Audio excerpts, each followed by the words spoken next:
Un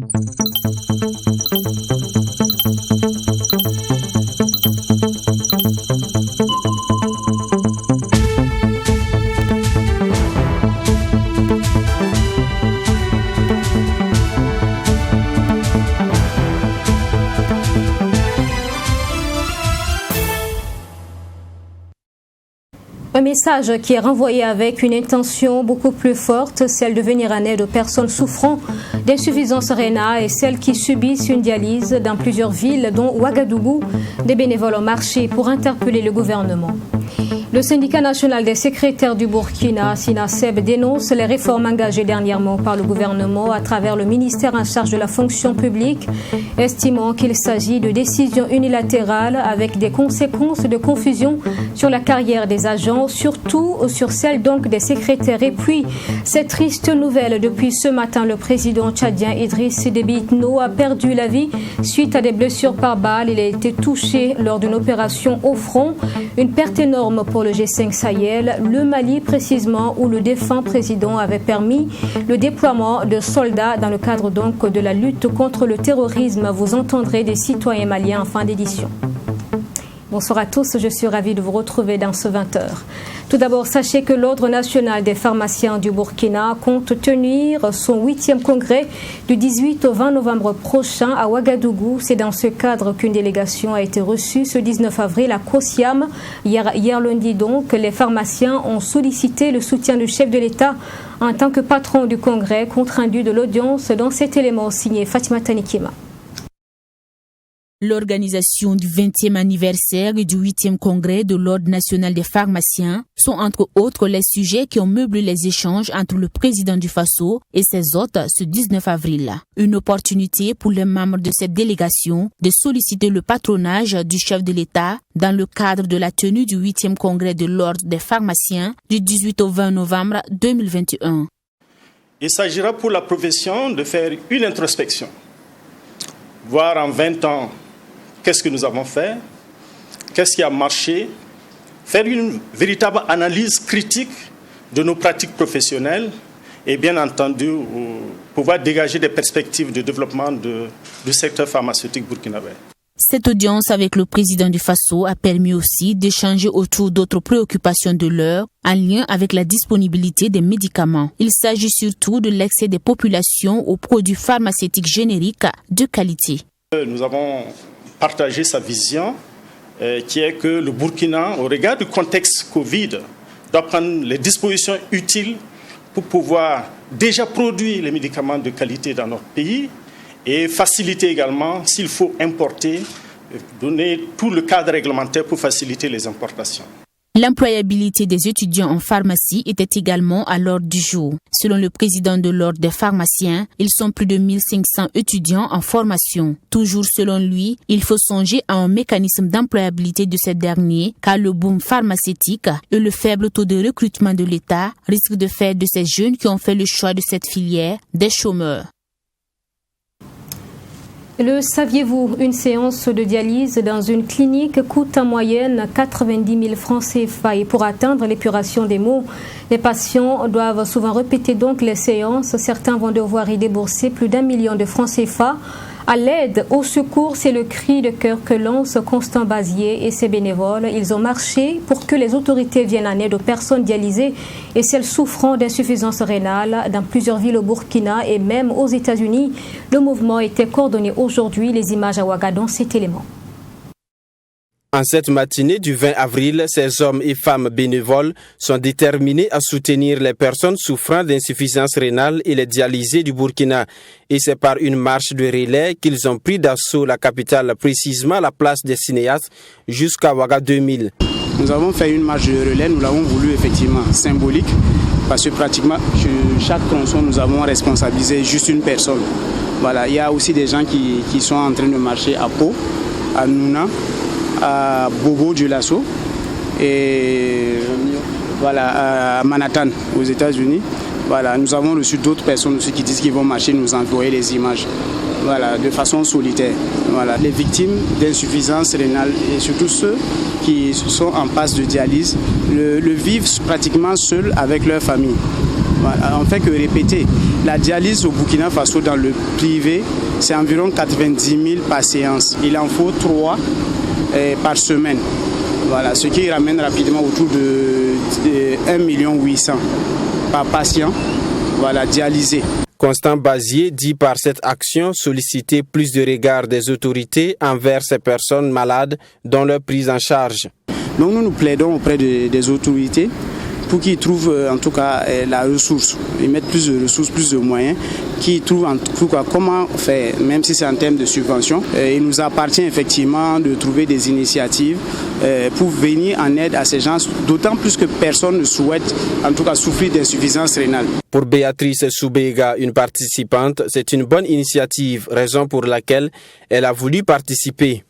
Oh, je suis pratiquement sans mots, vraiment, c'est très louable, c'est noble. Vraiment que Dieu les bénisse. Ouais. Marcher pour une telle cause, il n'y a rien de tel. Ouais.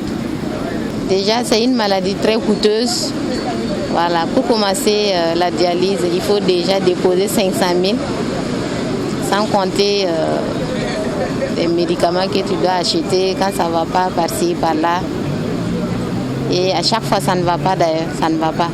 Les participants au passage demandent aux populations d'avoir un autre regard des personnes souffrant d'insuffisance rénale et de les accompagner dans leur combat. On dénombre entre 700 et 1000 personnes dialysées au Burkina Faso.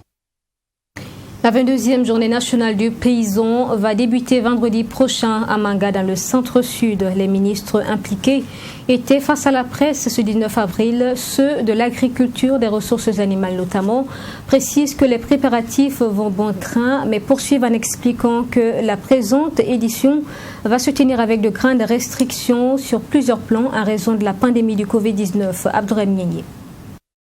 Pour cette 22e édition, la Journée nationale du paysan se tiendra sur une seule journée avec un nombre limité de participants. 400 délégués de producteurs sont invités contre 1500 à l'édition précédente. Cela est dû à la pandémie à coronavirus qui impose la prise de mesures barrières.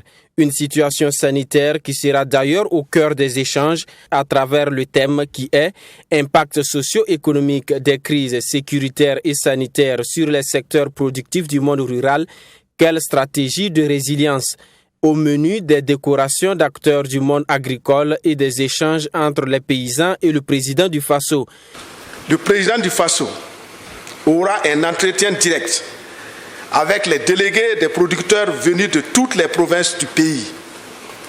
Les échanges aboutiront à des recommandations et à des engagements pour le développement du secteur agro-silvopastoral, halieutique et faunique. Face à la presse, le ministre en charge de l'agriculture a fait le point de la mise en œuvre des recommandations de la 21e édition de la Journée nationale du paysan tenue à Gawa en 2019. Il soutient que beaucoup d'actions ont été menées pour répondre aux besoins du monde agricole. Il y avait en termes aussi de mécanisation que les producteurs avaient voulu qu'il y ait une accélération au niveau de la mécanisation. Et à ce niveau, il y a eu vraiment un travail sous le leadership du chef de l'État qui a été fait, notamment la mise à disposition de plus de 1000 tracteurs et 1000 motoculteurs, mais également une commande de 1000 tracteurs qui sont en cours.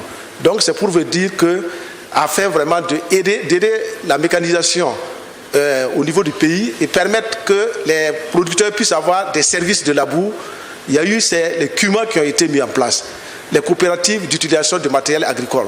Et là, nous avons pris l'engagement, nous avons commencé à les mettre dans les communes et c'est les plus de 300 communes qui vont bénéficier de ces CUMA et de ces humains afin d'offrir des services de labour aux producteurs.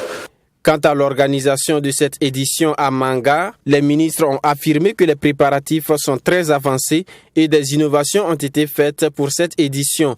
Il s'agit notamment de la création d'un secrétariat exécutif de la Journée nationale du paysan pour le suivi de la mise en œuvre des recommandations. Des images réalisées par Abdoulrahim Nyenye. Le syndicat national des secrétaires du Burkina, SINASEB, je vous le disais en titre, dénonce les réformes engagées par le gouvernement à travers le ministère en charge de la fonction publique. Le SINASEB estime que ces réformes ont été engagées sans avoir concerté au préalable les différents acteurs et que pire, elles créent de la confusion dans la carrière des agents, notamment donc des secrétaires. Le syndicat était face à la presse ce matin. Le point avec Abdourahim Nyenye toujours. Depuis 2017, le gouvernement a entrepris des réformes de l'administration publique à travers l'élaboration du répertoire interministériel de métiers de l'État et l'adoption des statuts particuliers des différents métiers de la fonction publique en mars dernier. L'objectif, selon le gouvernement, est d'assurer une meilleure gestion des carrières des agents de la fonction publique. Mais pour le syndicat national des secrétaires du Burkina, SINASEB, ces réformes viennent saccager la carrière des agents et des secrétaires en particulier. Nous voyons que la catégorie A de l'emploi des secrétaires a été supprimée, sans au préalable l'implication des secrétaires pour dire bon, voilà, nous allons supprimer la catégorie A, mais maintenant ceux qui sont à A, voici les emplois dont ils pourront être reversés. Ceux qui sont au niveau des catégories C et B, voici les emplois désormais dont ils pourront progresser. Ça n'a pas été fait. À l'heure actuelle, les secrétaires ne savent pas qu'est-ce qu'il faut s'attendre. Puisque la préparative des concours professionnels, les gens ont commencé depuis octobre. Mais jusqu'à l'heure, là, nous, on ne peut pas se préparer. Parce qu'on ne sait pas qu'est-ce qu'il faut bosser. Il faut s'attendre à quoi? Est-ce que nous, on aura accès à un autre emploi donné? Rien n'est clair. Au cours de cette conférence de presse, le syndicat n'a pas été tendre vis-à-vis du ministre en charge de la fonction publique. Pour Brahma Ouattara et ses camarades, le ministre Seni Ouedraogo a sémé la division entre travailleurs tout en faisant fi de leurs préoccupations. Le professeur Seni Ouedraogo, au lieu de s'appesantir sur les préoccupations réelles des travailleurs, passe tout son temps à jouer la carte dangereuse de la division entre les organisations syndicales de son département, en impliquant certains dans les activités et en ignorant d'autres. En réalité, ces manœuvres traduisent une mauvaise volonté manifeste et un mépris total du ministre à l'endroit des travailleurs en général et des secrétaires en particulier. Face à cette situation, le syndicat fait des recommandations. Il s'agit notamment de l'instauration d'un cadre d'échange gouvernement-syndicat afin que les acteurs soient imprégnés des implications des réformes engagées. Si rien n'est fait, le syndicat compte par tous les moyens atteindre ses objectifs. Une nouvelle chaîne de radio et des chaînes de télévision accèdent au bouquet Access de Canal+, au nombre de 3. Ils ont été présentés à la presse ce matin et Canal+ est revenu sur ces critères donc d'intégration. Et en plus de ces 3 chaînes, bien d'autres des pays de la sous-région ont été présentés. Le point avec Mamed Ganakamabou. 3 médias, à savoir Omega TV, CVK TV et Omega Radio, sont désormais disponibles sur le bouquet Canal+. Une opportunité pour les responsables de ces médias, mais aussi une invite à redoubler d'efforts pour satisfaire leurs téléspectateurs et leurs auditeurs. Nous allons encore offrir mieux et davantage, allant dans le sens de l'info professionnelle, de l'info croustillante et dans l'information qui va dans la proximité, l'intérêt du public et bien sûr qui va promouvoir la liberté d'expression, la bonne gouvernance et aussi l'éducation parce que tout n'est pas que information exclusive, permettre aux Burkinabés de mieux comprendre certains éléments, de participer à la marche du pays sur le plan démocratique, de participer à la marche du pays sur le plan civisme. Nous allons développer beaucoup d'émissions sur la famille. Nous en avons quelques-unes et vraiment c'est apprécié par le public intérieur. Et je sais que bon, il y a une différence peut-être culturelle, mais le Burkinabé reste le Burkinabé. Et ce qui intéresse le Burkinabé à l'intérieur intéressera le Burkinabé à l'extérieur. Toutes ces chaînes sont accessibles aux formules Access d'un coût de 5 000 francs CFA. Et avec un total de 10 chaînes de télévision et 5 chaînes de radio nationale, Canal+ s'est encore rapproché de sa clientèle. C'est aussi une façon de faire connaître les chaînes nationales à l'extérieur du pays. Pour le responsable de la communication, le processus est le même. Principalement 3 critères. Il y a un critère d'abord technique. Il faut que ces médias arrivent à techniquement être au top. Il y a ensuite un critère qualitatif par rapport à leur contenu, à leur programme. Et enfin, il y a un aspect financier qui est géré entre les deux parties au cours de discussions et de négociations. Donc voici principalement les 3 critères qui ont prévalu à la montée de ces chaînes. Et également pour toutes les autres chaînes, c'est le même process. Canal Plus Burkina a, au cours de cette conférence de presse, présenté de nouvelles chaînes de télévision et de radio des pays de la sous-région disponibles sur le bouquet Canal Plus. La structure a également dévoilé à ses abonnés ses comptes officiels Facebook, WhatsApp et numéros d'appel pour les renseignements en cas de besoin. Dans le cadre de la promotion de la cohésion sociale au Burkina et de l'accompagnement des artistes en herbe, le promoteur de l'espace culture Kapalas a organisé une compétition de karaoké dénommée Gold Mic, première édition qui a débuté il y a environ 1 mois. Point de presse du comité d'organisation samedi dernier pour dresser un bilan à mi-parcours, à mi-valion, avec la voix de Fatima Tanikima. Débuté le 23 mars dernier avec 40 candidats, le comité d'organisation de la compétition de musique, dénommé Karaoke Gold Mic, marque une pause pour dresser un bilan à mi-parcours. Pour le promoteur de la compétition, l'objectif de départ qui consistait à mettre en lumière les artistes en herbe est atteint. Sur la quarantaine de candidats, 25 sont retenus pour les 16e de finale. Nous avons donné l'occasion à chaque candidat de choisir son coach. Donc il y a une opportunité pour les candidats de se faire bien former pour revenir sur la scène. Et nous pensons que nous avons fait le bon choix pour continuer aussi avec les artistes que nous avons. Et nous pensons réellement qu'à bout de cette édition-là, nous allons vraiment dénicher un talent qui va venir sur les scènes et qui va aussi faire non seulement sa promotion, mais aussi la promotion de cette édition de karaoké qui voit ses premiers pas dans la culture du Burkina Faso. Même satisfait chez les candidats qui voient en cette compétition un cadre de formation. Et pour ces derniers, le stress des phases éliminatoires fait de plus en plus place au plaisir d'être sur scène. Déjà, ça se déroule bien. Présentement, on est à la fin de la première manche éliminatoire. Et déjà, on voit qu'il y a une perfection et en tout cas, les candidats se sentent mieux, moi personnellement, et ainsi que les autres. On voit que le fonctionnement et l'organisation établie par le comité, voilà, on peut dire que c'est formidable pour le moment. En rappel, cette compétition de karaoké dénommée Gold Mic a débuté le 23 mars dernier et la grande finale est prévue pour se tenir le 26 juin 2021. Le premier ou la première de cette compétition recevra, entre autres, la somme de 500 000 francs CFA, une moto, la production d'un album avec une participation au FONI aux États-Unis. Et puis dans le reste de l'actualité, je vous les en titre. Le président tchadien Idriss Déby Itno est décédé, annonce faite aujourd'hui. Il avait 68 ans. Il est décédé touché par balle donc au front. Je vous propose de regarder cet élément. Le président tchadien Idriss Déby Itno est mort mardi des suites de blessures reçues alors qu'il commandait son armée dans des combats contre des rebelles dans le nord durant le week-end. Âgé de 68 ans, il était le tout-puissant chef d'État du Tchad depuis son coup d'État le 2 décembre 1990 qu'il avait fomenté avec le soutien de la France. Militaire dans l'âme, Idriss Déby, qui ne rechignait jamais à enfiler son treillis, est mort sur le front face aux rebelles qui depuis des années remettent en cause son pouvoir. Le président de la République, chef d'État, chef suprême des armées, Idriss Déby Itno, vient de connaître son dernier souffle en défendant l'intégrité territoriale sur le champ de bataille, a annoncé le porte-parole de l'armée dans un communiqué lu à la télévision nationale tchadienne. Militaire de carrière, il s'est emparé du pouvoir en 1990 à l'issue d'un coup d'État. Il est ensuite désigné président de la République du Tchad le 28 février 1991 après l'adoption de la charte nationale. Il remporte les élections présidentielles de 1996, 2001, 2006,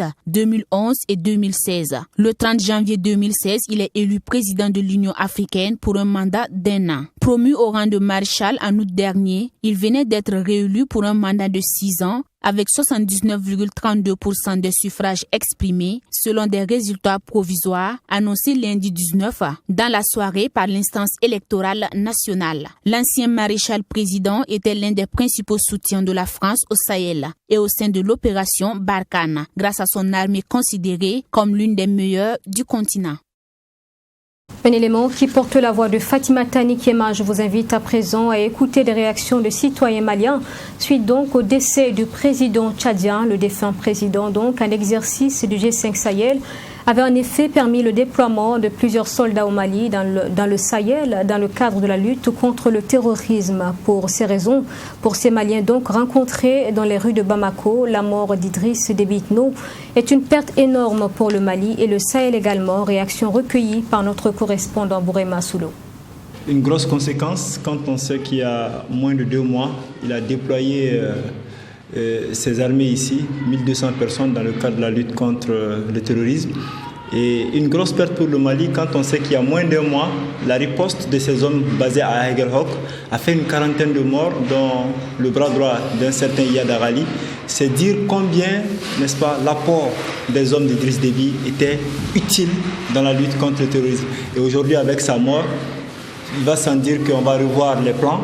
Donc, que ce soit pour le Tchad, le Mali, le Sahel en général, c'est une grosse perte. Et nous nous inclinons pieusement devant la mémoire de ce militaire du Sahel qui n'a ménagé aucun effort depuis le début de la crise au Mali jusqu'à nos jours et qui a même, on le sait, envoyé son fils, n'est-ce pas, se battre aux côtés des forces maliennes pour que le Mali soit debout, pour que les Maliens demeurent dans la paix.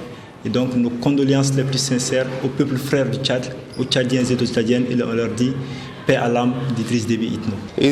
Idriss Déby, pour quelqu'un qui le connaît, c'était un homme dévoué pour cette lutte contre les terroristes. Et voilà. Malheureusement, il a rendu l'âme même en luttant, parce qu'il était sur le terrain, qu'il a reçu une balle et puis il a succombé à la blessure. Donc malheureusement pour l'Afrique, malheureusement pour le Mali, parce que Idriss Déby avait même envoyé ses soldats aux côtés des soldats maliens pour les aider dans cette lutte. Voilà, mais malheureusement aujourd'hui, lui, il a rendu l'âme. C'est une grosse perte pour l'Afrique, c'est une grosse perte pour le Mali. Et aujourd'hui, les hommes d'Idriss Déby qui sont au Mali, est-ce qu'ils vont rester? C'est une grosse question qui reste posée aussi, parce que à ce jour-là, le Tchad aussi est menacé, tout comme le Mali. La perte de Idriss Déby fait partie des pertes monstrueuses, grandioses, dont je peux pas estimer pour le Mali et puis pour le Sahel. Idriss Déby fait partie des personnes qui ont déployé l'air militaire sur notre territoire pour nous aider, nous, dans notre problème et surtout sur le problème du Sahel. Ça ne vaut pas 1 mois, si ma mémoire elle est bonne. Idriss Déby a envoyé plus de 1200 soldats sur notre territoire pour nous aider, nous, dans notre problème. Et puis pour aider le Sahel lui-même en entier. Alors je me dis que ça fait partie des pertes très lourdes pour l'Afrique. Et nous restons au Mali où la Cour suprême a rejeté hier lundi le pourvoi inscrit par le procureur général après la Cour d'appel de Bamako contre l'arrêt du 2 mars dernier donc de la chambre d'accusation de la Cour d'appel de Bamako ayant annulé la procédure et ordonné la mise en liberté de tous les inculpés dans l'affaire dite de déstabilisation de la transition et de complot contre le gouvernement. Une affaire à l'origine donc de la détention des personnalités comme l'animateur Mohamed Youssouf Batili, le percepteur général de Bamako, Youssouf Kansai, depuis près de 4 mois.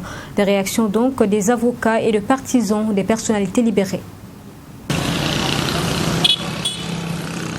On est content, tous les avocats de la défense sont contents. Enfin, le droit a été dit, la vérité a triomphé définitivement. On a toujours eu confiance à la justice du pays. C'est la preuve. Elle vient de prouver son indépendance, sa crédibilité, son sérieux. Bon, je suis très contente, vraiment. Très contente pour la libération de notre guide, Rasbat. Vraiment, je suis contente. J'ai pas de mots. Vraiment, je suis contente. Nous avons un sentiment de satisfaction. Satisfaction parce que c'est l'aboutissement d'un combat pour la justice et pour la liberté. nous avions dénoncé dès le départ la violation de toutes les procédures, ce qui dénote déjà des intentions politiques derrière cette procédure judiciaire qui n'en est pas une. La chambre d'accusation nous a donné raison. Mais malheureusement, l'emprise du politique a primé sur les droits. Parce que ces pourvois injustifiés et infondés du procureur général a maintenu des innocents en prison en violation de tous les instruments juridiques et relatifs aux droits de la personne humaine. FC Barcelone, Inter, la Juve, Liverpool, Manchester City, Manchester United, Real Madrid et Tottenham. 3 autres clubs doivent encore s'ajouter à ces 12 membres fondateurs. Florentino Pérez, le président du Real Madrid, est nommé le premier président de la Super League.